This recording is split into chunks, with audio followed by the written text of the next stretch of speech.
Tarixda shunday insonlar bo'lganki, ular qurolsiz turib ham millionlab odamlarning ongini egallay olgan.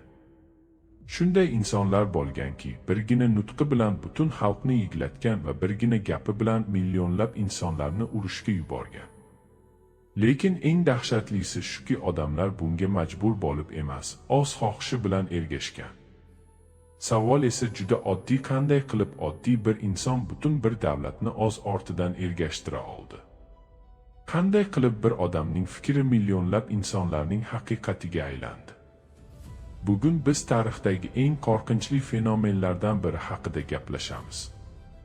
Adolf Gitler nega millionlab odamlarni ergashtira olgan edi? 1920–1930-yillar Germaniya tarixidagi eng og'ir davrlardan biri edi. Birinchi jahon urushi tugagach, Germaniya mag'lub davlatga aylangan edi. Mamlakat iqtisodiy inqirozga botgan, millionlab odamlar ishsiz qolgan, ko'chalarda ochlik kuchaygan edi. Eng yomoni esa xalqning g'ururi sindirilgan edi. Chunki 1919-yilda imzolangan Versal shartnomasi Germaniyani juda og'ir ahvolga solib qo'yadi. Germaniya katta miqdorda tovon puli to'lash kerak edi. Armiyasi qisqartirildi, ko'plab hududlardan ayrildi. Nemis xalqi buni haqorat deb qabul qildi. Odamlar o'z davlatidan, siyosatchilardan va kelajakdan umidini yo'qota boshlagan edi. Ana shunday paytda tarix sahnasiga Adolf Hitler chiqadi. U oddiy siyosatchiga o'xshamasdi. Hitler insonlarning eng chuqur hissiyotlarini tushunardi. U odamlarning qo'rquvi, g'azabi va nafratidan qanday foydalanishni bilgan. Eng muhimi esa, u odamlar eshitishni istagan gaplarni aytardi. Nemis xalqi o'sha paytda kuchli lider qidirayotgan edi. Kimdir chiqib, biz yana buyuk davlat bo'lamiz, deyishini kutayotgan edi. Hitler aynan mana shu rolni o'ynadi. Uning nutqlari oddiy siyosiy chiqish emas edi. Bu psixologik ta'sir edi. Gitler sahnaga chiqqanda ovozini asta boshlardi. Sekin gapirardi. Keyin esa asta-sekin hissiyotini oshirib borardi. Oxiriga kelib butun zalni hayajonga to'ldirardi. Odamlar uni tinglaganda o'zlarini kuchli his qila boshlashardi. U shunday gapirardiki, go'yoki Germaniyaning barcha muammolariga javob topgandek tuyulardi. U xalqga oddiy va tushunarli dushman yaratdi. Yahudiylar, kommunistlar va tashqi davlatlar Germaniyaning dushmani sifatida ko'rsatildi. Inqiroz ichida yashayotgan odamlar esa murakkab haqiqatdan ko'ra oddiy javoblarni qabul qilishni afzal ko'rishdi. Gitlerning eng katta qurollaridan biri propaganda edi. Joseph Goebbels boshchiligidagi propaganda tizimi butun Germaniyani qamrab oldi. Radio, gazeta, kino, plakatlar hammasi bir xil fikrni takrorlardi. Gitler Germaniyani qutqaradi. Odamlar har kuni bir xil gapni eshitgani sari asta-sekin bunga ishona boshlashdi. Chunki inson miyasi doim takrorlangan narsani haqiqat sifatida qabul qiladi. Lekin faqat propaganda yetarli emas edi. Hitler odamlarning hissiyotlarini boshqarishni bilardi. U mitinglarni oddiy yig'ilish emas, teatrga aylantirgan edi.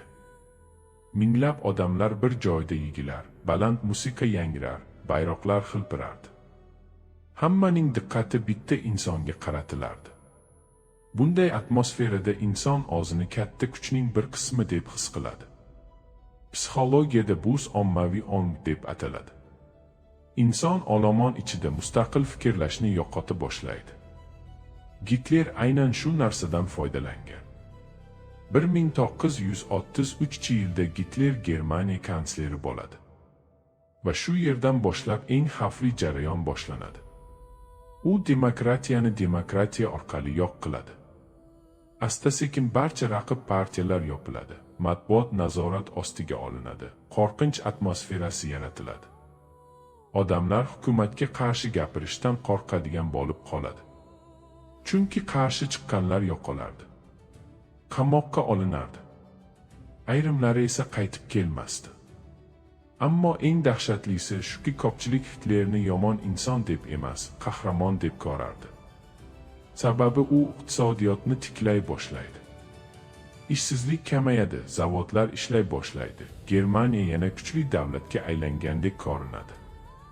Odamlar natijani ko'rib, uning usullariga ko'z yumishni boshlashadi.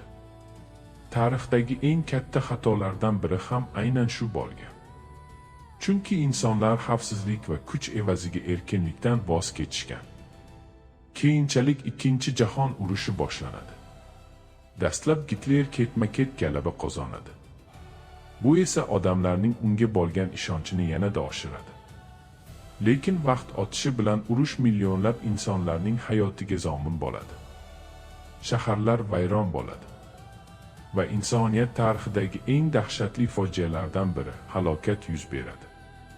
Millionlab begunoh insonlar sistematik tarzda o'ldiriladi. Bugun tarixchilar bitta narsada deyarli bir fikrda. Gitler odamlarni faqat qo'rquv bilan emas, umid bilan ham boshqargan. U insonlarning og'riqlarini tushungan va o'sha og'riqni o'z foydasiga aylantirgan. Odamlar esa iqtisodiy inqiroz, qo'rquv va milliy kamsitilish ichida kuchli lider ortidan ergashishga tayyor bo'lib qolishgan edi. Bu tarix bizga juda muhim saboq beradi. Ba'zan eng xavfli insonlar qo'lida qurol bilan emas, chiroyli gaplar bilan keladi. Ba'zan insonlar haqiqatni emas, o'ziga yoqadigan yolg'onni tanlaydi. Va aynan mana shu holat tarixdagi eng katta fojialarga sabab bo'lgan. Adolf Gitlerning kuchi faqat armiyada emas edi. Uning eng katta quroli inson psixologiyasini tushunish edi.